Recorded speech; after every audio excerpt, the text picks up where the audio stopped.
Assalamualaikum warahmatullahi wabarakatuh. Perkenalkan, nama saya Inggit Maharani dengan NIM 2020-41068 dari Fakultas Pertanian Agroteknologi Universitas Muria Kudus.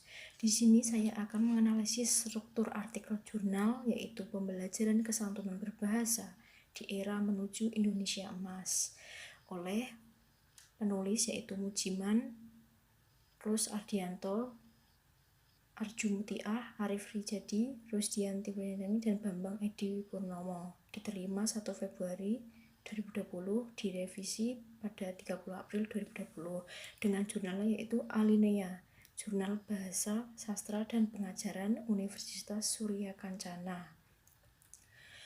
Analisis jurnal yaitu meliputi antara lain judul, abstrak, kata kunci, pendahuluan, metode, pembahasan, penutup, dan daftar pustaka. Judulnya dalam artikel ini yaitu Kajian Prinsip dan Strategi Kesantunan Berbahasa di Era Indonesia Emas. Abstraknya terdiri dari masalah yang dikaji yaitu pragmatik, prinsip, dan strategi pembelajaran kesantunan berbahasa untuk era Indonesia Emas. Tujuannya yaitu sebagai pemberi gambaran apa itu kajian prinsip dan strategi kesantunan berbahasa di era ini untuk Indonesia ke depannya, dengan metode atau cara yang dapat digunakan untuk mengkaji masalah ini yaitu dengan menganalisis dan merumuskan dalam terma-terma prinsip dan strategi untuk menggambarkan esensi dan posisi pembelajaran kesantunan.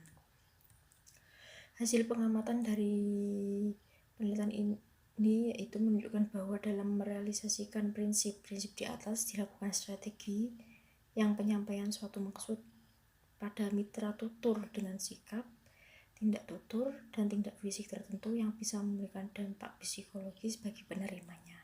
Dengan kata kunci yaitu pembelajaran kesantunan berbahasa dan Indonesia Emas. Pendahuluan dari artikel ini yaitu bahasa Indonesia sebagai bagian dari warga di dunia dikenal sebagai bangsa yang santun.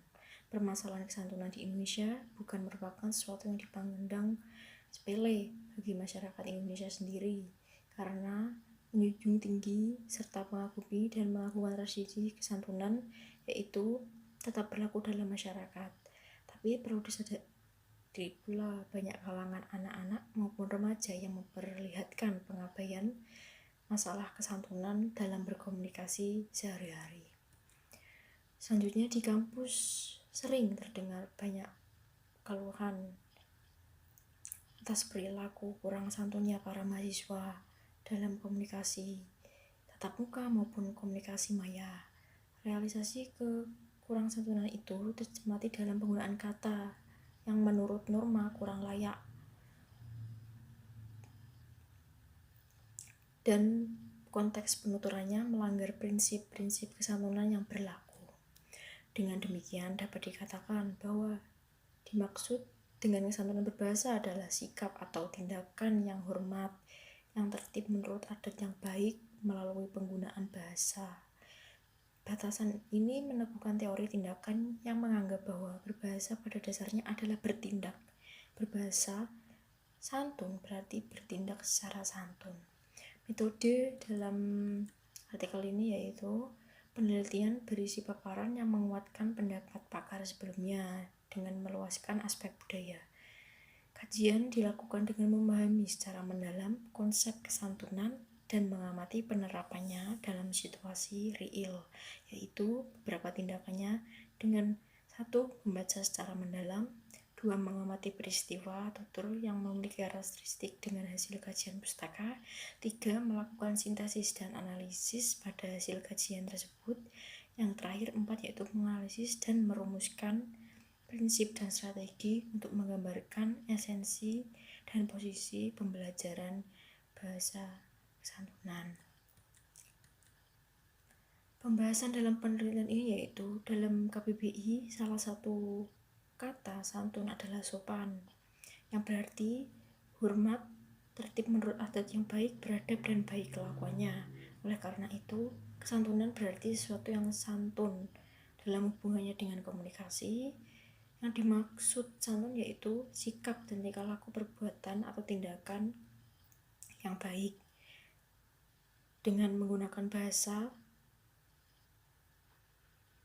yang baik pula. Selanjutnya, dalam realitanya tindak berbahasa santun mengindikasi dalam penggunaan bahasa dalam suatu peristiwa komunikasi yang secara umum, yaitu sebagai ekspresi rasa, yaitu menghormati dan menghargai.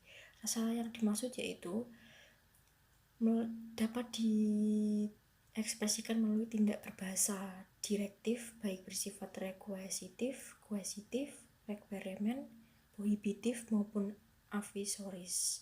Menurut Andianto, apabila prinsip idealisasi penggunaan bahasa yang baik, yang benar, kesantunan lebih banyak berkenan dengan masalah berbahasa yang baik, yaitu bahasa sesuai dengan konteks penggunaannya. Konteks yang dimaksud di sini yaitu penerapan norma-norma etika dalam komunikasi. Norma-norma ini biasanya menyangkut masalah satu, siapa kepada siapa, entah itu tua atau muda, tentang apa yang disampaikan, dalam situasi dan kondisi seperti apa, pemilihan kata dengan struktur serta cara penuturan, dan realisasi penulisan itu seperti apa untuk digunakan dalam berbahasa. Karena menurut Frase sendiri, upaya penuturan tidak melampaui hak-hak kewajiban sebagai penutur. Di sisi lain, Brown dan Levison memandang kesantunan merupakan suatu strategi penutur dalam usahanya menyelamatkan muka mitra tutur. Ada dua jenis, yaitu muka negatif dan muka positif. Muka negatif yaitu keinginan orang untuk tidak terganggu